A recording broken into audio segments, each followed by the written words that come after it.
We have this idea that people with just a few friends are maybe just shy or introverted. But what if it's something way deeper than that? What if walking alone isn't some accident, but actually the result of very specific psychological patterns? We're about to break down the 5 rare traits that really define this path. Just let that sink in for a second. That simple sentence right there, it completely flips a huge social assumption on its head. For some people, being alone isn't something that just happens to them. It's actually the natural logical outcome of how their mind is wired to see the world. See, it's not random. It's a pattern in how you think, how you behave, and how you see the world. And it's a pattern that can make forming deep, genuine connections feel almost impossible. So let's unpack that pattern one trait at a time. Alright, first up, this trait basically turns every social interaction into a spectator sport. So instead of actually being in the conversation, you're kind of floating above it, observing it, analyzing it, and probably grading your own performance the whole time. And this is the engine driving it all. Hyper self-awareness. It sounds like a superpower, right? But in a social setting, it becomes this massive barrier. Your brain is literally working overtime, constantly monitoring how you think you're coming across, which means you can't just relax and be present. And what this does is it creates this vicious internal loop. You have a conversation, right? And then hours later, you're replaying it in your head, dissecting every single word, every pause. So you're not really connecting with people, you're just analyzing data points. And that creates a distance that other people can feel, even if you don't mean for them to. Okay, trait number 2. This is like having a built-in detector for anything that feels even a little bit fake.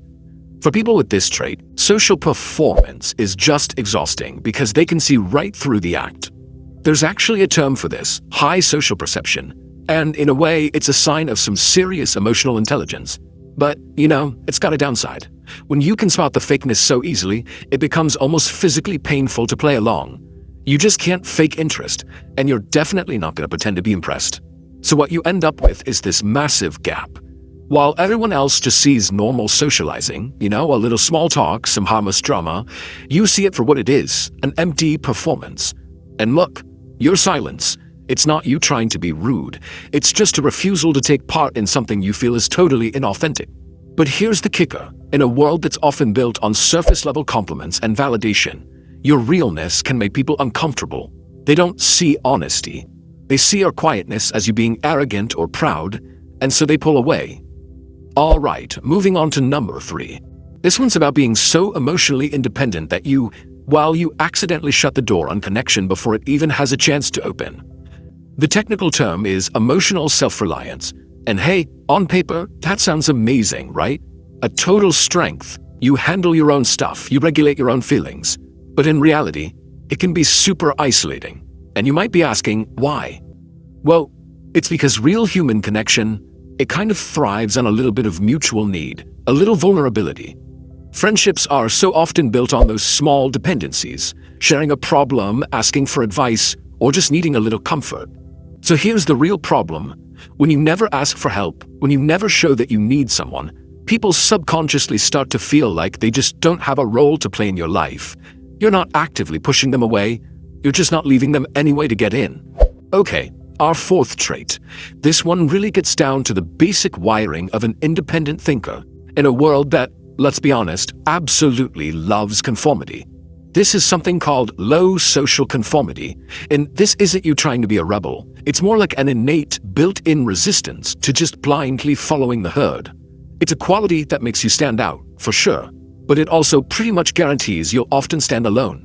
Because let's face it, the social world is built on sameness. People bond over shared opinions, shared tastes. So when everyone else is laughing at a joke, you might be busy analyzing it.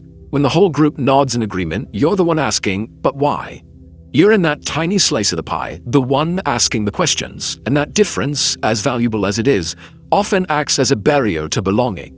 And that brings us to our final trait.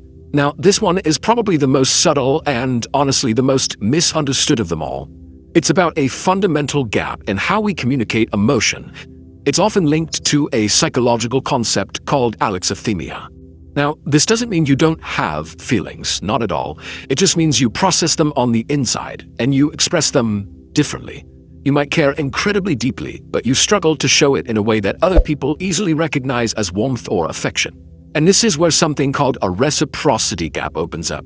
So from your side, you think, hey, I'm being reliable, I'm offering logical solutions, that's how I show I care.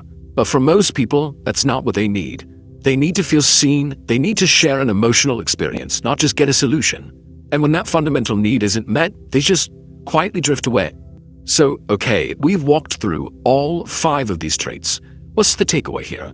It's really easy to look at this list and think, wow, that's a list of my flaws. But that is not the whole story.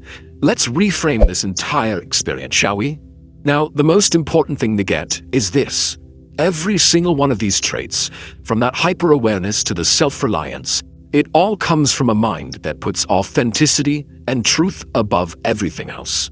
It means you just can't dilute your personality or fake a connection for the sake of fitting in. And look, understanding this isn't about pointing fingers at other people. It's really about self-acceptance. It's about finally shifting your mindset from asking, what's wrong with me, to realizing that your wiring is just, well, it's incompatible with a lot of the mainstream social games people play. And that's really the question I want to leave you with. Because once you really get how these traits shape your world, you can stop trying to fix a personality that was never broken to begin with. Instead, you can start focusing your energy on finding those rare few connections that actually align with what your mind truly values.